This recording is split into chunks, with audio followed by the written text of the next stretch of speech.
열왕기하 12장 1절부터 16절입니다. 예후의 제7년에 요아스가 왕이 되어 예루살렘에서 40년간 통치하니라. 그의 어머니의 이름은 시비아라 브엘세바 사람이더라. 요아스는 제사장 여호야다가 그를 교훈하는 모든 날 동안에는 여호와 보시기에 정직히 행하였으되 다만 산당들을 제거하지 아니하였으므로 백성이 여전히 산당에서 제사하며 분향하였더라.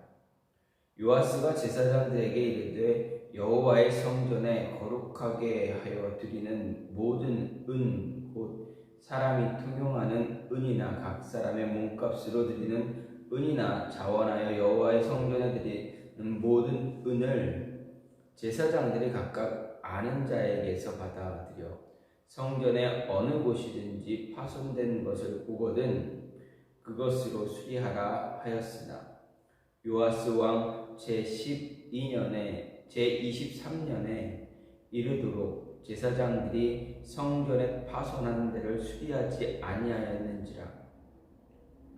요아스 왕이 대제사장 여호야다와 제사장들을 불러 이르되 너희가 어찌하여 성전에 파손한 데를 수리하지 아니하였느냐. 이제부터는 너희가 아는 사람에게서 은을 받지 말고 그들이 성전에 파손한 데를 위하여 드리게 하라. 제사장들이 다시는 백성에게 은을 받지도 아니하고 성전 파손한 것을 수리하지도 아니하기로 동의하니라. 제사장 여호야다가 한 궤를 가져다가 그것의 뚜껑에 구멍을 뚫어 여호와의 전문 어귀 오른쪽 곧 제단 옆에 두매 여호와의 성전에 가져오는 모든 은을 다 문을 지키는 제사장들이 그 궤에 넣더라. 이에 그 궤 가운데 은이 많은 것을 보면 왕의 서기와 대제사장이 올라와서 여호와의 성전에 있는 대로 그 은을 계산하여 봉하고 그 달아본 은을 일하는 자 곧 여호와의 성전을 맡은 자의 손에 넘기면 그들은 또 여호와의 성전을 수리하는 목수와 건축하는 자들에게 주고 또 미장이와 석수에게 주고 또 여호와의 성전 파손한 데를 수리할 제목과 다듬은 돌을 사게 하여 그 성전을 수리할 모든 물건을 위하여 쓰게 하였으되 여호와의 성전에 드린 그 은으로 그 성전의 은 대접이나 불집게나 주발이나 나팔이나 아무 금 그릇이나 은 그릇도 만들지 아니하고 그 은을 일하는 자에게 주어 그것으로 여호와의 성전을 수리하게 하였으며 또 그 은을 받아 일꾼에게 주는 사람들과 회개하지 아니하였으니 이는 그들이 성실히 일을 하였음이라. 속건제의 은과 속죄제의 은은 여호와의 성전에 드리지 아니하고 제사장에게 돌렸더라. 아멘. 오늘 말씀 열왕기하 12장 1절부터 16절 말씀입니다. 오늘 말씀을 보게 되면 요아스가 이스라엘 남유다의 왕 요아스, 이제 남유다의 8대 왕 요아스가 왕 위에 올랐습니다. 요아스가 왕 위에 오르고 대제사장 여호야다의 주도 아래 대대적인 종교 개혁이 단행된 사실과 함께 이제 요아스가 나라를 어떻게 다스리는가 그리고 그가 성전을 어떻게 수리하고 있는가를 볼 수가 있습니다. 1절부터 3절 말씀을 보면 요아스의 통치가 어떻게 되는지 그리고 그 통치에 대해서 이 열왕기하 저자가 어떤 평가를 내리고 있는지를 볼 수가 있습니다. 오늘 말씀을 보면 요아스는 그의 나이 7세에 이제 남유다의 왕이 되어서 40년을 다스리게 됩니다. 저자는 이러한 요아스에 대해서 평가하기를 제사장 여호야다의 교훈을 받을 동안에 여호와 여호와 보시기에 정직히 행하였다라고 말합니다. 그리고 산당에서는 그렇지만 아직 산당을 완전히 제거하지 않았기 때문에 산당에서 백성들이 산당에서 제사를 하고 분양하는 그러한 여건을 그대로 남겨두었다라고 이야기하고 있습니다. 4절부터 16절은 요아스가 성전을 수리한 사실에 대해서 이야기합니다. 여기에 보면 요아스는 백성들에게 율법에 기록된 성전세를 다시금 바치게 하라 이야기하고, 그것으로 제사장들이 주도해서 우상숭배자 아달랴에 의해서 파손된 성전을 다시 수리하라고 명령했습니다. 근데 어떻습니까? 시간이 지났지만 성전이 수리가 되지 않습니다. 그 일이 진척되지가 않습니다. 이유는 알 수는 없지만 성전이 수리가 되어지지 않고 있었습니다. 이것은 성전세를 관리하던 제사장들이 그것을 생계 등의 다른 목적으로 유용한 그러한 결과라 할 수가 있습니다. 어쨌든 성전 수리가 되지 않자 요아스가 성전 수리에 대한 계획을 전면 바꿉니다. 수정해서 발표합니다. 즉 성전 수리의 책임을 제사장이 아니라 다른 전담자에게 맡깁니다. 성전세 또한 제사장이 아는 사람에게 받는 것이 아니라 헌금계를 제단 옆에 두고 백성들이 가져오는 그 성전세를 그곳에 넣게 합니다. 이렇게 해서 성전세의 모금과 집행이 투명해짐에 따라서 성전 수리가 완료될 수가 있었다라는 것을 보게 됩니다. 이런 말씀을 보면서 요아스가 성전 수리는 아사왕이 아비야 등에 의해 훼손된다는 중수한 이래로 처음 있는 일이었고, 아달랴의 통치 기간 동안 백성들 사이에 만연했던 우상숭배의 풍조를 우상숭배를 섬겼던 그 모습을 그 신앙을 하나님 앞으로 하나님께로 돌리게 하는 큰 어떠한 시발점이 되고, 신앙의 모습을 완전히 바꿔놓는, 백성들의 신앙의 모습을 완전히 바꾸게 되는 그러한 모습이 되었습니다. 이는 또 요아스 이후에 요담까지 4대에 이른 동안 남유다의 왕들이 하나님 앞에서 비교적 선을 행하게 되는 그러한 모습이 되어지게 됩니다. 어쨌든 요아스의 이런 통치로 인해서 종교개혁과 함께 남유다를 그가 다스리는 것으로 인해서 남유다의 신앙이 우상을 숭배했던 그 모습에서 돌아서고 하나님 앞에 하나님을 온전히 섬기게 되는 그러한 모습을 가질 수가 있게 되었습니다. 이러한 모습을 보면서 오늘 말씀을 보게 되면, 먼저 하나님 은혜 없이는 우리는 한순간도 살아갈 수 있는 그런 존재가 아니다라는 것을 보게 됩니다. 오늘 말씀은 열왕기서의 저자는 요아스가 예루살렘에서 40년을 다스렸다 말합니다. 요아스가 40년간에 다스리기 시작한 것은 겨우 몇 세입니까? 7살 어린 아이였습니다. 또 요아스는 11장에서 살펴보면 아달랴에 의해서 자기 형제들 모두가 죽임을 당하는 가운데 유일하게 살아남은 그러한 사람이기도 합니다. 또 그를 보호하고 지켜준 여호세바와 그가 보위에 앉는 데 결정적으로 그 일을 감행한 사람은 누구입니까? 바로 대제사장 여호야다입니다. 여호야다와 여호세바 외에는 요아스를 지지할 만한 그러한 기반이 없었습니다. 그럼에도 불구하고 그가 왕이 되었고, 그 왕이 된 이후에 나라를 아무 문제 없이 잘 다스릴 수 있는 그러한 모습을 가졌다라는 것입니다. 이렇게 어린 왕, 그리고 힘이 없는 왕이었지만 그 주변에 이 왕을 어떻게 해서 이 왕을 어떻게 해가지고 자신의 권력을 채우려고 하는 그러한 사람들은 없었다라는 것입니다.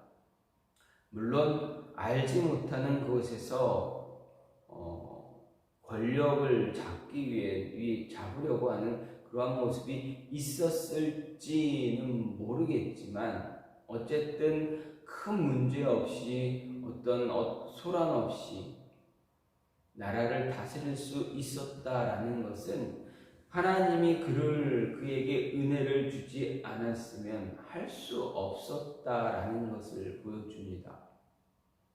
하나님의 은혜가 아니면 그 무엇도 요아스라는 이 어린 아이가 남유다의 왕이 되고 그 나라를 잘 다스리는데 굉장히 어려웠을 것이다. 힘든 일들이 많았을 것이다. 아니면 자신의 목숨, 북이스라엘처럼 목숨을 위협하는 일들이 많았을 것이다. 위협당하는 일들이 많이 있었을 것이다. 그럼에도 불구하고 문제없이 나라를 다스릴 수 있었던 것, 바로 하나님의 은혜다라는 것입니다. 이 하나님의 은혜는 꼭 요아스에게만 존재합니까? 그렇지 않습니다. 이스라엘 민족에게는 늘 언제나 하나님의 은혜가 있었습니다. 아주 오래전부터 그들의 조상 아브라함 때부터, 그리고 야곱 때 애굽에 들어갔을 때, 애굽에서 나올 때, 광야의 시간 때, 그리고 가나안 땅에 들어와서 그 가나안 땅을, 약속의 땅을 정복하던 그 시기에도 늘 언제나 하나님의 은혜는 그들 안에 있었습니다.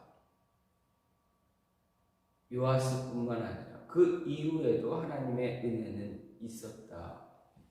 그 은혜로 말미암아 지금까지 하나님의 은혜를 누리며 지금까지 하나님의 축복을 받고 얻는 그러한 모습을 가진 민족이 누구입니까? 바로 이스라엘 민족입니다. 그뿐입니까? 이스라엘뿐만 아니라 우리도 마찬가지입니다. 육체적인 자손, 이스라엘 자손이 아니어도 영적인 이스라엘 자손인 우리에게 하나님은 끊임없이 은혜를 베풀고 있다. 하나님의 은혜가 아니면 지금 우리가 이렇게 살아가고 이렇게 생활할 수 있는 것, 어떻게 보면 불가능한 일입니다. 하나님을 믿던 하나님을 믿지 않던 모든 민족이, 모든 사람이, 모든 인류가 살아갈 수 있는 것은 하나님의 은혜입니다. 은혜가 없으면 누구도 세상에서 살아갈 수가 없습니다. 오늘 아침 이 새벽을 깨워 기도할 수 있는 것도 하나님의 은혜입니다. 이 새벽을 깨우지 못하고 아직 잠자리에 있을지라도 다시 눈을 떠서 오늘 하루를 생활할 수 있는 그 모습, 그것 또한 하나님의 은혜입니다. 크고 작은 아주 사소한 우리가 생각하지 못했던, 그냥 일상적으로 당연하다고 생각했던 모든 모습들 가운데 하나님의 은혜가 아닌 것이 단 하나도 없다라는 이야기입니다. 그렇다면 우리는 정말 하나님의 은혜가 아니면 단 한순간도 우리의 삶을 유지할 수가 없습니다. 우리가 숨쉬고 살아가는 것, 불평불만 쏟아내지만 그 가운데서도 숨쉬고 살아가는 것, 육신의 연약함 때문에 육신이 망가지거나 다쳐서 병원에 가지 않고 오늘 하루를 마무리하며 잠을 잘 수 있었던 것, 어제 하루를 아무 문제 없이 어디 다치거나 사고 나지 않고 잠자리에 청하고 오늘 하루, 오늘 또다시 눈을 뜰 수 있는 것, 이 모든 것이 다 하나님의 은혜다. 그 은혜를 외면하면 우리는 살아갈 수 없는 그러한 존재라는 것을 알 수가 있습니다. 요아스가 하나님의 은혜가 아니었으면 그는 이스라엘 왕이 될 수가 없었고, 그가 종교개혁 하나님을 믿는 그 신앙을 붙잡을 수도 없었고, 그가 40년 동안 나라를 잘 다스리지도 못했을 것입니다. 하지만 하나님의 은혜가 임함으로 인해서 아무 힘이 없던, 아무 기관이 없던 그가 왕이 되고 나라를 다스릴 수가 있었다라는 것, 우리는 기억해야 합니다. 또한 하나님의 일꾼, 우리 하나님의 일꾼 된 우리가 반드시 가져야 할 것은 늘 정직하고 성실한 모습입니다. 즉 그리스도인들의 자질, 성품은 늘 정직하고 성실해야 한다라는 말씀입니다. 15절 말씀을 보면 은을 받아 일꾼에게 주는 사람들과 회개하지 아니하였으니 이는 성실히 일을 하였다라고 말하고 있습니다. 여기서 회개하지 않았다라는 말은 여호와의 전을 맡은 자, 즉 성전 보수 감독자가 성전 보수를 위해서 헌금을 사용하면서 다른 사람의 간섭을 받지 않고 자기 재량으로 사용했다라는 이야기입니다. 이렇게 성전 보수와 관련해서 사용한 재정을 회개할 필요조차 없었다라는 그 이유, 그 말은 성전을 맡은 자가 성실히 일했기 때문입니다. 이런 사실, 하나님의 일을 하는 일꾼이 어떠한 자세로 일을 해야 되는가 알려줍니다. 하나님께서 어떤 일을 이루기를 원할 때 어떤 사람을 기뻐하시고 어떤 사람을 사용하겠습니까? 하나님이 사용하시는 사람, 바로 정직과 성실을 갖춘 사람입니다. 흔히들 하나님은 믿음이 있는 자를 찾아서 그 일을 맡기신다라고 우리가 이야기하기도 합니다. 그런데 과연 믿음 있는 자, 어떤 사람을 이야기하겠습니까?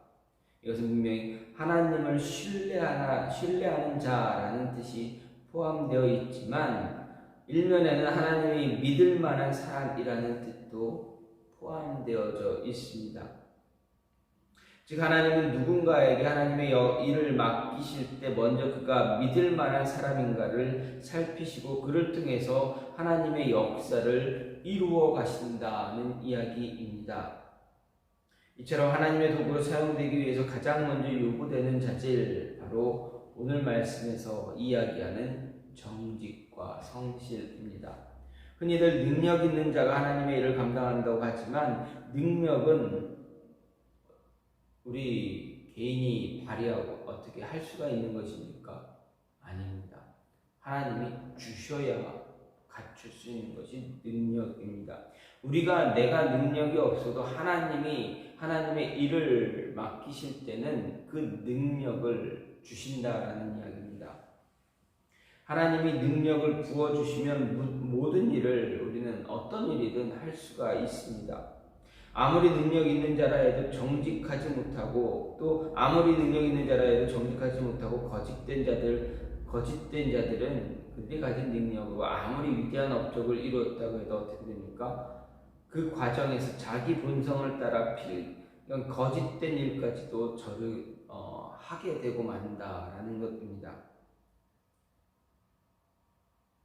하나님은 이렇게 이루어진 일 기뻐하시는 분이 아닙니다. 하나님의 일꾼이라 인정하지도 않습니다. 말씀에서 보는 바와 같이 하나님의 임재의 상징적 처소인 성전이 다시 보수되고 새로워진 이 축복의 사역은 성실한 자, 정직한 자에 의해서 이루어졌다라는 것입니다. 매일같이 새벽을 깨우며 기도하는 자의 모습은 정말 하나님 보시기에 정말 성실한 자의 모습입니다.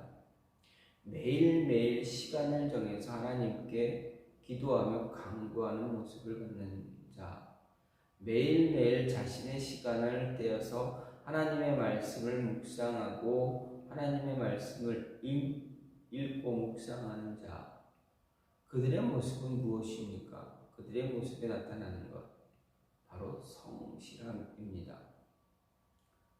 그 성실함, 그 꾸준함이 있지 않으면 우리는 게을러지게 됩니다. 게을러지면 하나님과의 만남을 소홀히 하게 됩니다.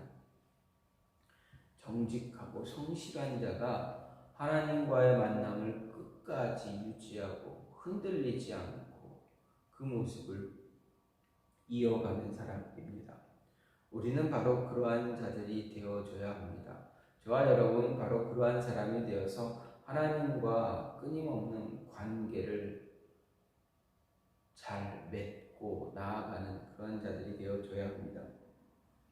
마지막으로 우리에게 일의 성취보다 중요한 것은 무엇입니까? 사람을 바르게 세우는 것입니다. 우리에게 맡겨진 일을 이루어가는 것, 성취하는 것, 완성하는 것 참 중요합니다. 하지만 그보다 더 중요한 것은 사람을 세우는 것입니다.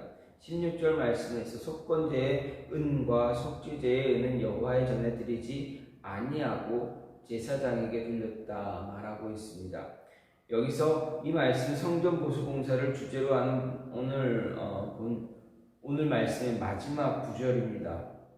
그리고 이 말씀은 1차 성전 보수 때의 실패를 조장했던 제사장들의 궁핍한 생계를 배려한 사실에 대한 언급이다라고 할 수가 있습니다. 이 같은 내용은 어떤 의미에서 성전 보수 공사를 이야기하는 오늘 말씀의 결말로 들어가기에는 어딘지 어색할 수가 있습니다. 하지만 우리는 이 같은 내용을 마지막에 배치한 저자의 의도를 생각해 보아야 합니다. 앞선 15절에서는 성전 보수 공사를 일꾼들이 성실히 감당했다라고 이야기합니다. 그리고 16절은 속건제의 은과 속죄제의 은을 성전 보수 공사에 사용하지 않고 제사장에 돌렸다 말합니다. 이것은 과거의 생계가 곤란해서 성전 보수 공사를 사용해야 할 은까지 이용했던 제사장들의 생계를 보장해 줌으로 인해서 그들이 사역에 전념할 수 있게 했다라는 것입니다. 자신에게 맡겨진 일을, 그 사역을 잘 감당할 수 있도록 그 생계를 보장해 준 것입니다. 다시 말해서 성전을 보수하는 자들이 성실하게 일했을 뿐만 아니라 성전에서 섬기며 일하는 제사장들도 자기들의 본분에만 전념할 수 있게 해 주었다라는 말입니다. 이런 구절에 오늘 이 16절의 의미하는 게 무엇입니까? 진정한 의미의 성공은 성전 보수의 공사가 얼마나 혁혁한 공적을 따라 마무리되었는가 보다 이를 위해서 일하는 자들, 그리고 거기서 지속적으로 섬기며 일해야 할 제사장들이 바르게 세워지는 것이 더 중요하다라는 것입니다. 아무리 성전 보수 공사가 바르게 마무리되고 빈틈없이 보수되었다 해도 거기서 일하는 제사장들이 여전히 생계에 대한 불안함을 갖고 있다면, 걱정하고 있다면, 그래서 불성실하게 성전을 섬긴다면 어떻게 되겠습니까? 성전 보수가 잘 되었다 해도 그게 무슨 의미가 있겠습니까? 제사장들이 자신의 할 일을 하지 못하고, 자신이 감당해야 할 일을 하지 못하고 생계를 유지하기 위해서 내팽개치고 생계를 유지하기 위해서 다른 어떤 것을 찾고 있다면 얼마나 그것은 잘못된 일입니다. 제사장들로 하여금 자신들에게 맡겨진 일을 감당하게 하는 것, 그것이 더 중요하다. 그들을 백성을 영적으로 이끌어갈 제사장들이 자신의 일을 소홀히 하지 않게 하는 것, 그것 역시 중요하다. 그렇다면 그들을 바로 세울 수 있도록 도울 수 있는 그런 모습이 필요하다라는 이야기입니다. 오늘 말씀 요아스가 성전 보수 공사를 진행하면서 나타난 사건, 나타난 일들 등에서 우리에게 이야기하는 것이 무엇인가? 우선 가장 중요한 것은 일을 완성하기보다는 사람을 잘 세워서 사용해야 될 사람을 바르게 세우는 것이고, 그리고 그들에게 있어야 할 조건 자질은 정직함과 성실이고, 그리고 우리의 모든 것들은 이런 모든 일들이 잘 이루어질 수 있는 것은 바로 하나님의 은혜다라는 것 잊지 말고, 이 모습이 우리의 삶에도 늘, 저와 여러분의 삶에도 늘 임할 수 있도록 하나님께 기도하며 간구하는 모습이 있어야 합니다. 우리의 삶에서 하나님의 은혜가 빠지면 아무것도 없습니다. 하나님의 은혜를 통해서 우리가 살아가기 위해서는 늘 정직하고 성실한 자가 되어줘야 합니다. 그리고 하나님의 사람들을, 저와 여러분들 한 사람 한 사람을 세우기 위해 세우는 것이 하나님의 일을 감당하는 것만큼 중요하다라는 것, 그것 또한 잊지 말아야 합니다. 이 시간 같이 기도하기로 원하는 것은, 하나님, 우리가 하나님의 은혜 가운데 살아가고 있음을 고백할 수 있는 자들 되게 해달라고, 그리고 우리의 삶이 늘 언제나 정직과 성실한 모습이 끊이지 않게 해달라고,